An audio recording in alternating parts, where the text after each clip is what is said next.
Good morning. Welcome to my YouTube channel Unfiltered Life with Gargi.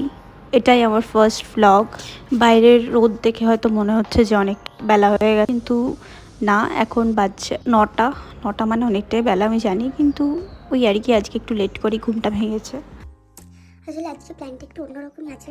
আজকে আমি ভাবছিলাম যে আমাদের বাড়ির সামনে মানে দুর্গাপুরে একটা নতুন তারাপীঠ টাইপের একটা মন্দির হয়েছে। আমি ঠিক জানি না ওটা কি একটা নাম, বেশ সেটা আমার এখন মনে পড়ছে না। আমি আপডেট করে দিচ্ছি।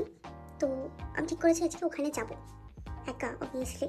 খেয়ে দিয়ে বিকেলবেলায় বেশ ফ্রেশ হয়ে সুন্দর জামা কাপড় পরে আমরা যাবো। তাই তো এখানে আমি স্কিন কেয়ার করছি। তো তো ফার্স্টে আমি যেটা ইউজ করছি সেটা হচ্ছে গোলাপ জল। হ্যাঁ, 2টো স্প্রে, ব্যাস এটা ইউজ করি আমি। একটা সময় আমি প্রচুর প্রোডাক্ট ইউজ করেছি, তো তার জন্য আমার প্রচুর প্রবলেম হয়ে গেছিলো মুখের মধ্যে, প্রচুর পিগমেন্টেশন, টিম্পল বেরিয়ে অবস্থা খারাপ।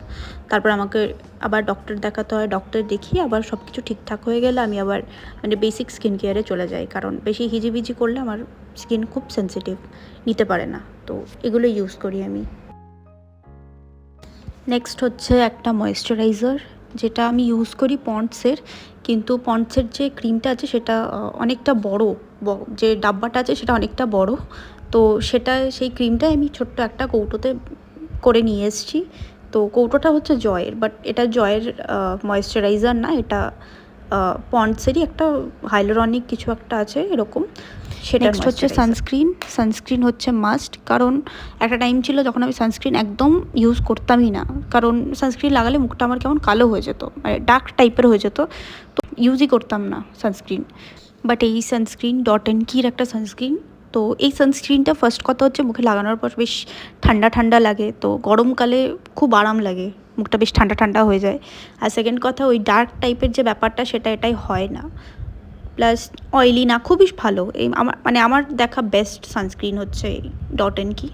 আমি তো বলবো যার এই প্রবলেম হয়, অনেকেরই আই থিঙ্ক হয়, এই ডার্ক টাইপের হয়ে যায় বা স্যুট করে না সব সানস্ক্রিন, তো ডট-এন-কি বেস্ট, আমি তো বলবো বেস্ট। তো এই যে এইভাবে 2টো আঙুলে নিতে হয় সানস্ক্রিন। এই যে মেখে নিচ্ছি সানস্ক্রিন। এরপর নিচে গেলাম, গিয়ে দেখছি বাবু চলে এসছে। বাবু মানে আমার দাদুকেই আমি বাবু বলি। তো বাজার থেকে চলে এসছে, আজকে আমাকে নিয়ে যায়নি, তো ওই জন্য দেখো মুখ দেখেই বোঝা যাচ্ছে।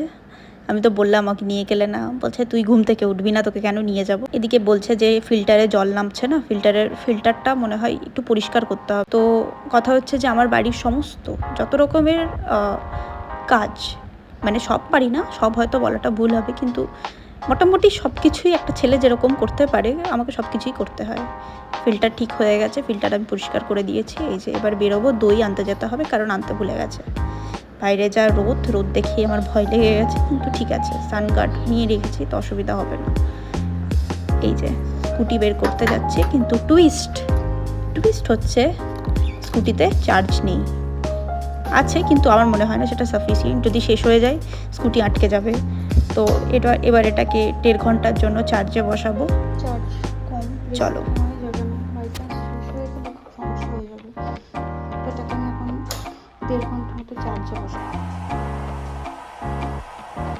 স্কুটিটা চার্জে বসিয়ে এখানে এলাম, দেখছি বাবু মাম বসে রয়েছে।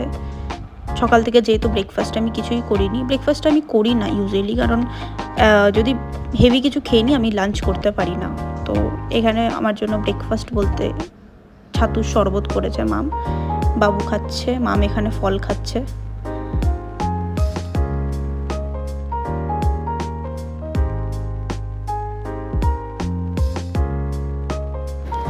এই যে ছাতুর শরবতটা খেতে খেতেই আমার একটা দিদি ফোন করে বলল চল বেরোবো, একবার মন্দিরে যাব প্রণাম করতে।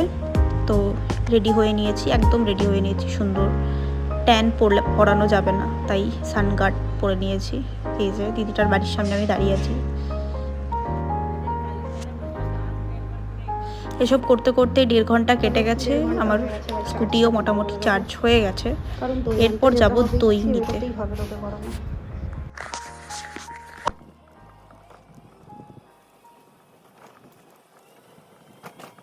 এই যে ঘুরে চলে এলাম, দই নিয়ে একদম বাড়ি চলে এসেছি। মুখ চোখের অবস্থা দেখেই বুঝতে পারছো, পুরো ঘেমে নেই, অবস্থা খারাপ।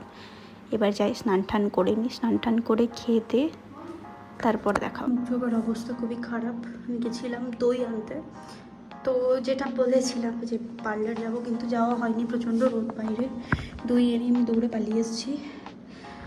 এখন আমি হাঁপাচ্ছি, মুখ এই যা দেখো পুরো কালো হয়ে গেছে, কীরকম হয়ে গেছে। তো এবার আমি স্নান করবো, স্নান করে খেয়ে দিয়ে তারপরে একটু ঘুমিয়ে বিকেলবেলায় আমরা তারাপীঠ মন্দিরটাই যাবো। এবার ঠিক আছে, এই যে স্নান টান করে খেতে বসে গেছি, বাবু খেতে বসে গেছে। তো আজকের মেনু ছিল ভাত, ঢ্যাঁড়সের তরকারি, আলু পোস্ত, ডাল, আমডাল, আমের চাটনি, দই। সুন্দর মেনু। হ্যাঁ, এইরকম থালিতেই আমি আর বাবু খাই, কারণ এটাতে ইজি হয়, প্লাস ভাত বেশি হয়ে যায় না, মানে বেশি খাওয়া হয়ে যায় না, পারফেক্ট। তো খেয়ে দিয়ে ঘুমিয়ে বিকেলবেলায় চলো দেখা হচ্ছে। এই যে ঘুম থেকে উঠে রেডি হয়ে নিয়েছি, সেরকম কিছুই করিনি, জাস্ট লিপস্টিক, চুলটা বেঁধেছি আর দুল পরেছি আর জামা পরেছি যেরকম, ব্যাস। এই যে স্কুটি নিয়ে বেরোবো, চলো যাই।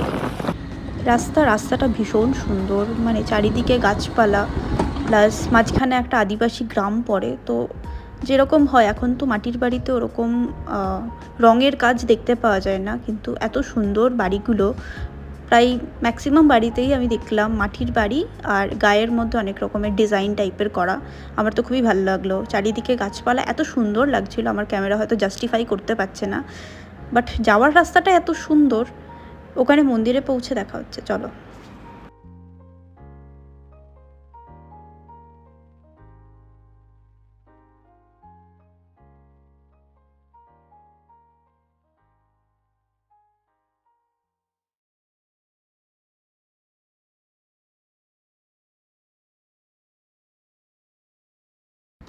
এই যে প্রায় মন্দিরের কাছে চলে এসেছি, সামনে গেটটা দেখতে পাচ্ছ। পুরোপুরি তারাপীঠে ঢোকার আগে যেরকম একটা গেট পড়ে সেরকমই বানিয়েছে। তো মন্দিরটার নাম হচ্ছে দেবভূমি। আমরা ভেতর এবার এন্টার করছি, চলো ভেতরটা ঘুরে দেখা যাক।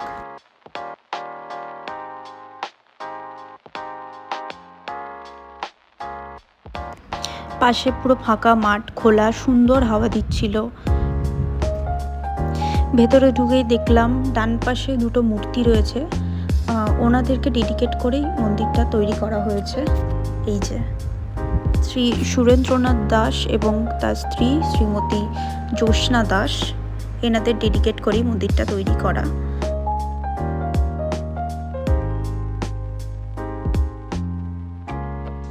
তো আমরা এখন মেন মন্দিরটার দিকে যাচ্ছি। টোটাল 3টে মন্দির রয়েছে এখানে।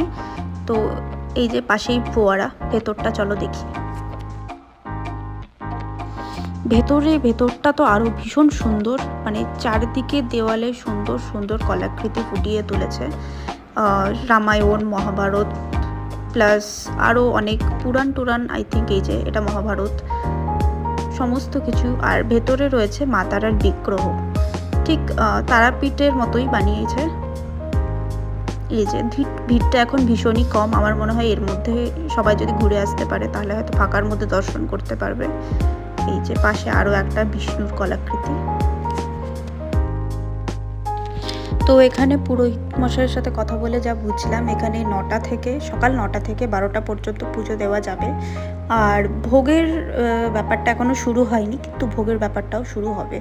ভোগ খাওয়ানো হবে এখানে, কিন্তু এখনও সেটা শুরু হয়নি। তো ভোগ খাওয়ানো হয়েছে অক্ষয় তৃতীয়ার দিন, যখন এটার উদ্বোধন হয়েছে ওই দিন নাকি ভোগ খাওয়ানো হয়েছে। প্লাস তারপর থেকে 5 দিন টানা যজ্ঞ, আজও যজ্ঞ হয়েছে।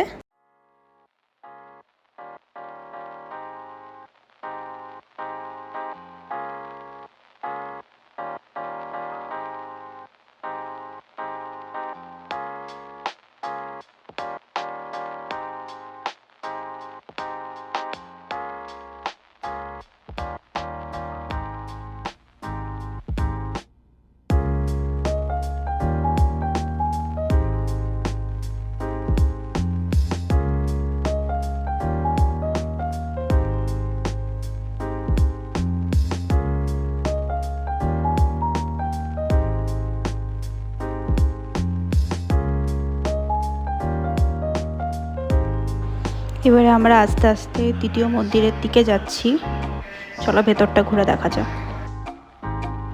ওখানে টোটাল 3টে ঘর আছে। একটা মন্দিরের মধ্যে রয়েছে রাধাকৃষ্ণর বিগ্রহ, আরেকটা মন্দিরের ভেতরে রয়েছে রামকৃষ্ণ দেব, সারদা দেবী আর বিবেকানন্দর বিগ্রহ, আর আরেকটা ভেতরের দিকে একটা মন্দির ছিল, সেখানে রয়েছে রাম, লক্ষ্মণ, সীতা বিগ্রহ।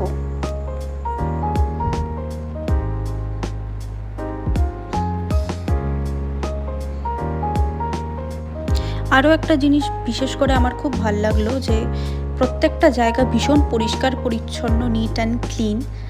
তো জানি না ভবিষ্যতে কতটা এরা মেনটেন করতে পারবে, কিন্তু যদি করতে পারে জায়গাটা ভীষণ সুন্দর, বিকেলে ঘুরতে যাওয়ার জন্য পারফেক্ট। এবার যাব আমরা থার্ড মন্দিরের দিকে। তো এখানে আছে একটা শিব মন্দির, আর ওই যে দেখতে পাচ্ছি ওটা হচ্ছে হোম কুণ্ড, যেখানে আজকেও হোম হয়েছে। এই যে এটা হচ্ছে বামদেবের মন্দির, তারার মায়ের মূর্তি থাকবে আর সেখানে বামদেব থাকবে না, এটা তো হতে পারে না। তো এই যে হচ্ছে বামদেবের মন্দির, আর সামনে যেটা দেখতে পাচ্ছি সেটা হচ্ছে মহাদেবের মন্দির। এখানে শিবলিঙ্গ রয়েছে। আরতি জাস্ট কমপ্লিট হয়েছে, আমি একদম পারফেক্ট টাইমে এসেছি, তো সেখানে গিয়ে আমিও আরতি নিয়ে নিলাম।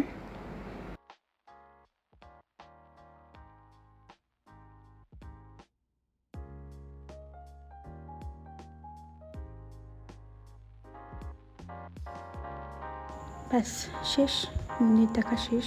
এই জায়গাটার নাম হচ্ছে খড়নডাঙ্গা। তো এখানে বাড়ি চলে এসেছি বলতে ওখান থেকে মন্দির দর্শন করার পর আমি একটু বাজারে গেছিলাম বাড়ির কিছু জিনিস কিনতে, ওষুধ কিনতে, এই সব নিয়ে ফিরলাম। তো দেখতেই পাচ্ছ মুখ চোখের অবস্থা আবার খারাপ, গরমে অবস্থা খারাপ। ঠিক আছে, চলো আজকের মতো এইটুকুই। ভালো লাগলে লাইক, শেয়ার অ্যান্ড সাবস্ক্রাইব।